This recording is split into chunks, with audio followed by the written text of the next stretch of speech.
Yeah, g'day YouTubers. Tinker O'Toole again with some couple more tips.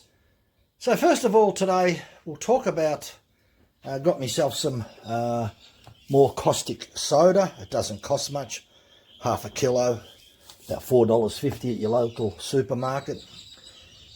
About a teaspoon of that into some warm water, stir it around, dissolve it, put about a half a litre or so in there. Put 3-4 chains in there, come back about 20 minutes later. It'll clear all the garbage off your chains. So even if you're using a file, they won't fill up with oil and grease and shit.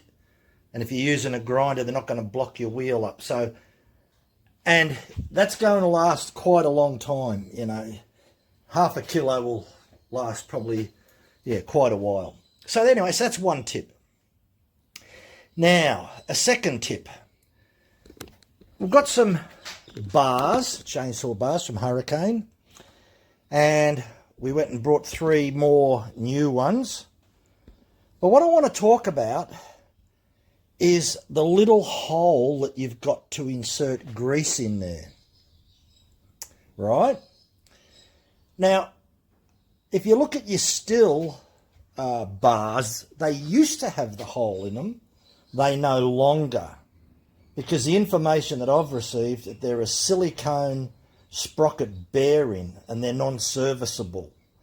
So it's a bit like when they used to have ball joints in a car and you used to grease them.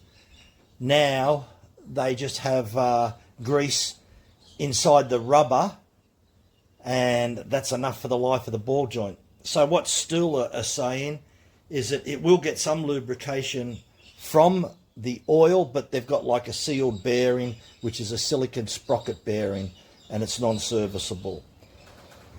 That's where it's okay. On the Pro bar, you see it says Hurricane Pro. You got the 3 rivets, you can knock that out and replace that if that fails. Typically a little bar like this is a 16-inch bar, will set you back about $60, and the one without the sprocket is a lot cheaper. They're only about $39, so you're paying a little bit more. Now, this is a type of grease gun. It's got a very little pointy type nose. And if you've never used them before, I can give you another tip. If you're pushing this and you're not getting any grease out of it, you loosen this about 1 turn. See the slot there? Put a screwdriver in there, push, and the grease will come out about in this spot here. You'll see grease coming out. Tighten it back up, it's ready to go. There is another one. I've just brought this one today with the bars. So this is a grease gun from Hurricane, so that you can clean the grease hole, pump in the grease. So a couple of pumps about, they're pressed down on the grease gun, repeat until grease comes through the bar nose area, about 3 to 5 pumps. So still don't recommend using grease anymore. It's non-serviceable, where other companies do. Now, it's up to you as an end user whether you want to go to all the trouble and effort. This was only $9, under $10. It's got quite a bit of grease in it. It's going to last you quite a while. But this one here, they're both refillable. Now, what's interesting, what sort of grease do you put in them? We really want a high-tack grease, but one of the greases, and we'll just put a picture of it up here, it's called Red and Tacky grease by Lucas. So there's a picture of it. Apparently that's really good for chainsaws. It's a very tacky type grease, so it's not going to sling off. So yeah, do yourself a favour if you're, I believe it's an American grease from America. So yeah, look, not everywhere you can go into the local car shop and ask for tacky grease and they can hand it over the counter. If you can't get that, the other one that's probably not bad is Newlon. Now Newlon is a pretty good grease too, this one here. Newlon. So yeah, if you can't get that, I'd go the Newlon. Right. Now, what you would normally do, and we can demonstrate that here, we'll just turn the bars right around because I've cleaned these chainsaws up, but I haven't greased them yet. So we'll just come over here and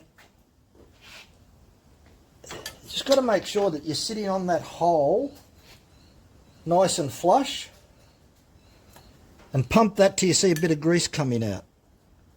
2, 3, there's 3, there's the red grease coming out there. Right, so that grease I'm using is the Newlon grease. Now that bar is greased and that's going to be good to go. And what they say that if you are using grease, it's a good idea to keep on using the grease every time that you service your bar. So this one will be the same. One, two, just coming out now. There it is. Bit of red grease there. So it's that simple. And we brought a few more bars, brand new. They're just 16-inch. And they already, you can see a bit of the red grease on there already. This one seems to have a lot more. They probably... So these are the Pro bars. With the end of the bar open, I really do like the open end on these. So yeah, they really do work good. So that's the tip of the day for me. Went out and brought myself a few brand new bars. So, and I brought another one here, much larger one. So, yep. Anyway, thanks for watching. Bye for now. And just remember that a little bit of grease can't do any damage there. So don't be shy. Use a bit of grease. You will prolong the life of the bar. Thanks for watching. Bye for now.